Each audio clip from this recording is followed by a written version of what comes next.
नाज़रीन वाक़िआ आगे कनासी त कराची में दखलन खिलाफ ऑपरेशन दौरान मार्ची वेल मुख्तियार कार एजाज चांडियो वारो मामलो सिंध बार काउंसिल सखर सॾ ते अदालती कार्रवाई जो बाइकआउट करे कम कार बंद करे छॾियो आहे। ब्रेकिंग न्यूज़ आवाज़ सां शेयर कई पिया मुख्तियार कार एजाज चांडियो मंगो पीर में ऑपरेशन दौरान फायरिंग में अजल जो शिकार थियो। ख़बर आवाज़ शेयर कई पिया कराची में दखलन खिलाफ ऑपरेशन दौरान मार्ची वेल मुख्तियार कार एजाज चांडियो वारो मामलो सिंध बार काउंसिल सखर सॾ ते अदालती कार्रवाई जो बाइकआउट करे कम कार बंद कयो आहे। मुख्तियार कार एजाज चांडियो मंगो पीर में ऑपरेशन दौरान फायरिंग में अजल जो शिकार थियो।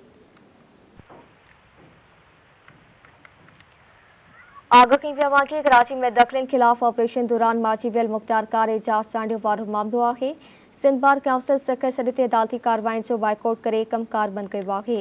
मुख्तियार कार एजाज चांडियो मंगो पीर में ऑपरेशन दौरान फायरिंग में अजल जो शिकार थियो।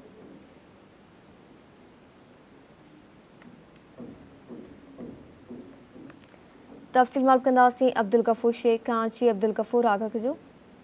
जी बिल्कुल गुज़रियल ॾींहुं कराची जे मंगू पीर वारे इलाइक़े में कब्ज़ाखोरनि ख़िलाफ़ कार्रवाई दौरान कब्ज़ाखोरनि जी फायरिंग में मारिजी वियल मुख्तियार कार एजाज अहमद चांडियो वारे क़त्ल जे वाक़े ख़िलाफ़ सिंध बार काउंसिल जे बाइकाट वारे ॾिनल सॾ ते जेको आहे सो सखर में Sindh high court Sukkur bench session court Sukkur समेत मातहत अदालतुनि में जेको आहे सो अदालती कार्रवाइनि जो वकीलनि पारां बाइकाट कयो वियो आहे। सिर्फ़ फिक्स केस ऐं जेके अहम नोयत जा केस आहिनि उन्हनि में वकीलनि पारां पेश थी करे जेको आहे सो कार्रवायूं हलाई वयूं आहिनि। बाक़ी जेके आम नोयत जा केस हुआ या ॿियूं के पेशियूं हुयूं रखियल त उन्हनि सभिनी कार्रवाइनि जो जेको आहे सो बाइकाट कयो वियो आहे। आर्ज़ी तौर ते वकीलनि जो इहो चवणु आहे त मुख्तियार कार जे मथां जेको हमलो कंदड़ जवाबदार आहिनि उन्हनि खे फौरी तौर ते गिरफ़्तार करे साफ़ ऐं शफ़ाफ़ जांच कराए जवाबदारनि खे जेको आहे सो कैफ़र किरदार ताईं पहुचायो वञे। जी मेहरबानी अब्दुल गफूर आगा करण लाइ।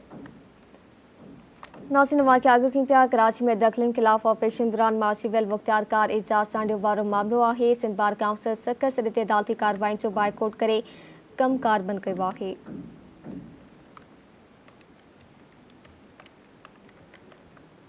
मुख्तियार कार एजाज चांडियो मंगो पीर में ऑपरेशन दौरान फायरिंग में अजल जो शिकार थियो। ख़बर आवाज़ शेयर कई पिया कराची में दखलन खिलाफ ऑपरेशन दौरान मार्ची वेल मुख्तियार कार एजाज चांडियो वारो मामलो सिंध बार काउंसिल सखर सॾ ते अदालती कार्रवाई जो बाइकआउट कयो आहे।